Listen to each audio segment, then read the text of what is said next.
राधे राधे दोस्तों। आज इस वीडियो में आपको बताने वाला हूँ कुछ ऐसी बातें जो आपको शायद ना मालूम। जैसे कि जब मुर्दा अर्थी के साथ आता है तो उसको एक बार बीच में रास्ते में रखा जाता है। इसका क्या कारण होता है ये ज़्यादातर आप लोगों को नहीं मालूम होगा। मैं आपको बता सकता हूँ 100% आप लोगों को नहीं मालूम होगा, और ये बात आपको सिर्फ इस वीडियो के द्वारा मैं आपको बताने वाला हूँ। और दूसरा चीज़ जो आपको नहीं मालूम होगा कि अर्थी में 4 जन का आवश्यकता क्यों होती है और क्या उसका फल होता है। 4 जन लगते हैं, उसकी क्या कारण होता है, उसका क्या अपन को फल मिलता है, ये मैं आपको बताने वाला वीडियो में। तीसरा चीज़, मणिकर्णिका घाट पर शवों को 24 घंटे क्यों जलाया जाता है और बाकी जगह पर ऐसा नहीं होता है। बाकी हमारे यहाँ जो साधारण चलन जो है, जो नॉर्मल कंडीशन है, वो क्या है कि शाम हो जाने के बाद मुर्दों को जलाया नहीं जाता, मगर वाराणसी में मणिकर्णिका घाट पर 24 घंटे मुर्दे जलते हैं। इसका भी कारण मैं बता दूँ। एक बार आपने शायद नहीं सुना होगा, तुलसीदास जी को कुछ लोगों ने बोला था, यार तुलसी तुम तो सही में पागल हो यार। ऐसा क्यों बोला था तुलसीदास जी से, ये इस वीडियो में आपको बताऊंगा मैं। और ऐसा इसके पीछे की कहानी क्या है वो मैं आपको बता रहा हूँ। एक औरत थी जिसका पति जो है वो मृत हो गया था, मर चुका था, और उसकी अर्थी निकल रही थी। बीच में तुलसीदास जी मिल गए थे, तो तुलसीदास जी के उसने चरण स्पर्श किया उस औरत ने, और तुलसीदास जी ने उसको आशीर्वाद दिया कि अखंड सौभाग्यवती भव। और उसका पति पहले से मर चुका था, मगर तुलसीदास जी को मालूम नहीं था ऐसा है। और जब ये बात जब गांव वालों ने सुनी तो तुलसीदास जी से उन लोग सब ने बोला था कि तुलसी तुम तो सही में पागल हो। ऐसा उनने बुंदेलखंडी में जो महाराज जी भी आपको सुनाएंगे कथा में, तो आप ये महाराज जी के श्रीमुख से भी सुन सकते हैं। बहुत ही मधुर और आनंदमय वाणी है महाराज जी की। उस नारी ने गोस्वामी तुलसीदास जी को प्रणाम किया। तुलसीदास जी अपनी मस्ती में हते, बोले अखंड सौभाग्यवती भव। गांव के लोग बोले यार तुलसी तुम तो वास्तव में पागल है हो, बताओ को घर वारो मारो धरो बारवे जा रहो, अब तुम करे अखंड सौभाग्यवती भव। तुलसीदास जी बोले रे अब भैया मुंह में से निकल ही गई, हम क्या करें अब। बोले कैसी निकली? अरे बोले राम जी की इच्छा से निकल गई। गांव के बोले कि तुम झूठे और तुम्हारे राम झूठे। तुलसीदास जी ने दोनों हाथ जोड़े कहा भैया हमें झूठा कह दो, ढोंगी कह दो, पाखंडी कह दो, जो कहना है कह दो, पर हमारे राम को झूठा मत कहो। हम अपने राम की निंदा नहीं सुन सकते। गांव के लोगों ने कहा अगर नहीं सुन सकते तो सिद्ध करो कि तुम्हारे राम झूठे हैं। तुलसीदास जी बोले उतार दे मुर्दा, उतारो जमीन में रखो, बैठ जाओ गोल बना के राम राम राम राम कहो। बीच में मुर्दा रखा, सब लोग घेर के बैठ गए और राम राम राम राम कहने लगे। तुलसीदास जी उठे, मुर्दे के पास गए, उसके सिर पे हाथ रखा और कहा राम, और जो राम कहा मुर्दा उठ करके बैठ गया। लोग कह रहे थे राम, और मुंह से निकल गया राम नाम सत्य है, राम नाम सत्य है।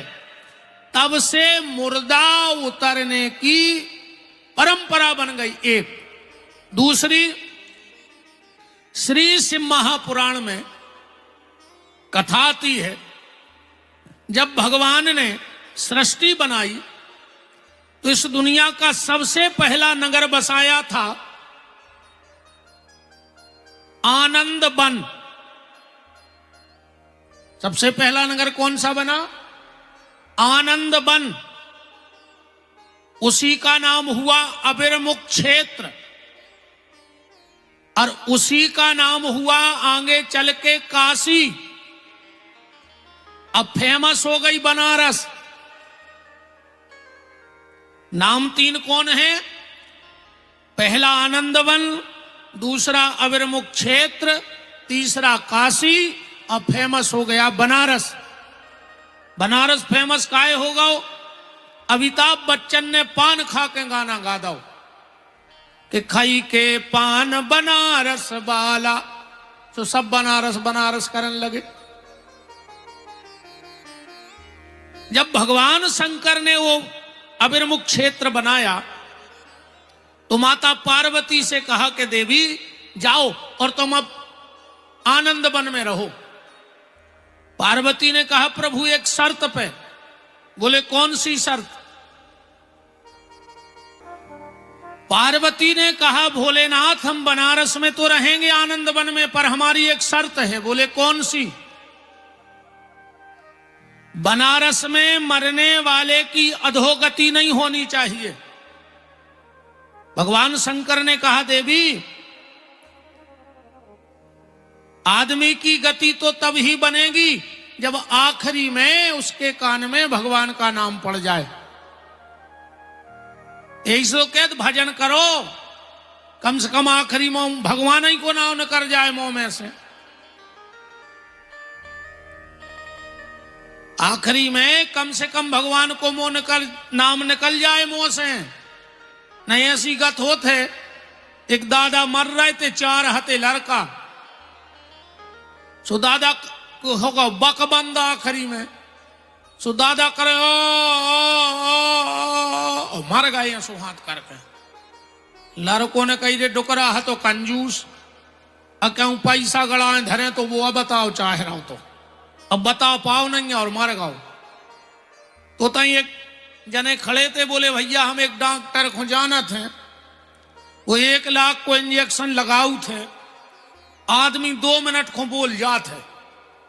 4 ही लड़का बोले करे भारी कंजूस तो भारी रुपया धरे हुए, अपन 25-25 हजार कर ले, लगवा दे वो इंजेक्शन। 4 ही लड़कों ने 25-25 हजार करे इंजेक्शन लगवा दो। दादा उठ के बैठे, बोले काय दादा क्या कह रहे थे?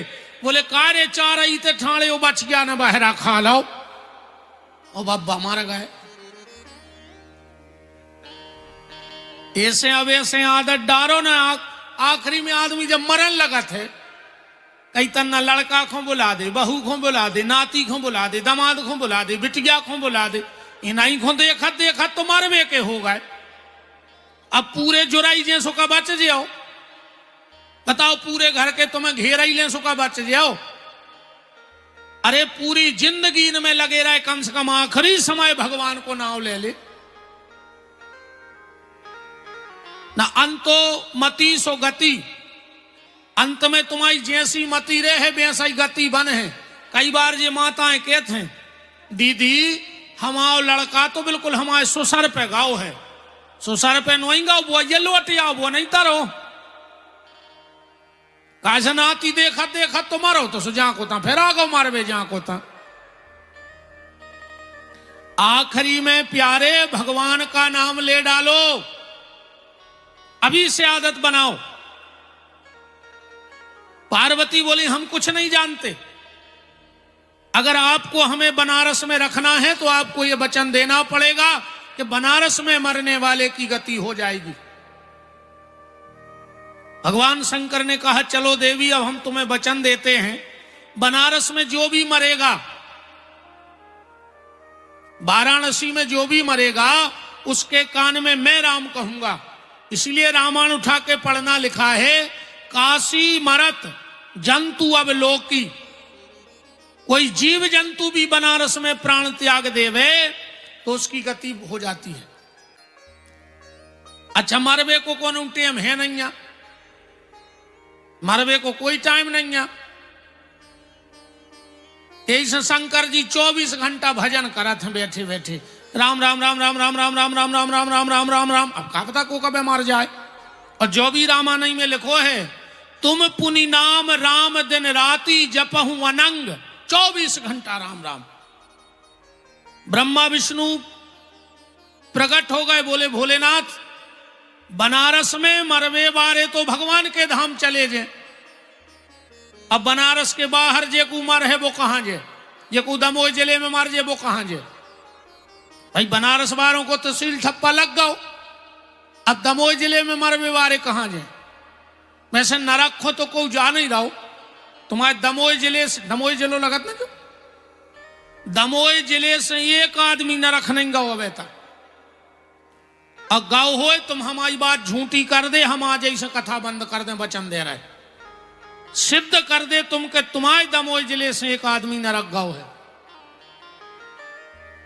कैसे अबे तक तुमने मरे की जितनी चिट्ठियां पढ़ी हुई हैं सब में जो ही लिखवाता आदमी फलानी तारीख को पिताजी को स्वर्गवास होगा।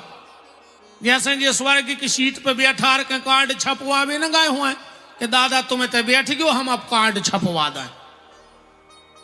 है पूरी जिंदगी को कर्म करे हमारे गए सो अकेले एक पैसा के कागज पे एक पैसा की स्याही से गुदवा दे कि स्वर्गवास होगा। सुबह बैकुंठ में बैठे जने कहां सड़ रहे होंगे।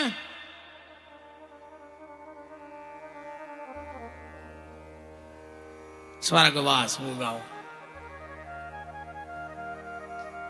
निवेदन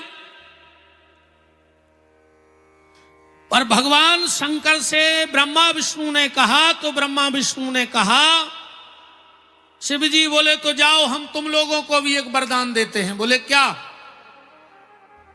बनारस में मरने वाले के कान में मैं राम कहूंगा, पर बनारस के बाहर जो मर जाएगा उस मरे हुए व्यक्ति को अगर 4 लोग उठाएंगे, इसलिए हमारे यहां मुर्दे को कितने लोग उठाते हैं? 4। और अगर घर से मरघट तक पीछे पीछे कहते जाएंगे राम नाम सत्य है, राम नाम सत्य है, तो उसे भी भगवान के धाम भेजने की जिम्मेदारी हमारी है। इसलिए हमारे यहां 4 लोग उठाते हैं और कहते जाते हैं राम नाम सत्य है, राम नाम सत्य है। पार्वती ने कहा भोलेनाथ ये तो गड़बड़ कर दिया आपने। बोले क्या?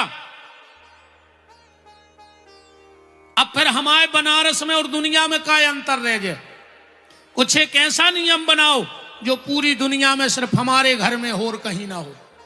तो हमारे सनातन धर्म में मृत्यु का एक ऐसा नियम है जो बनारस छोड़ के दुनिया में कहीं नहीं है।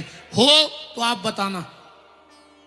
हमारे यहां सूर्यास्त के बाद मुर्दा नहीं जलाया जाता कि जलाया जाता है,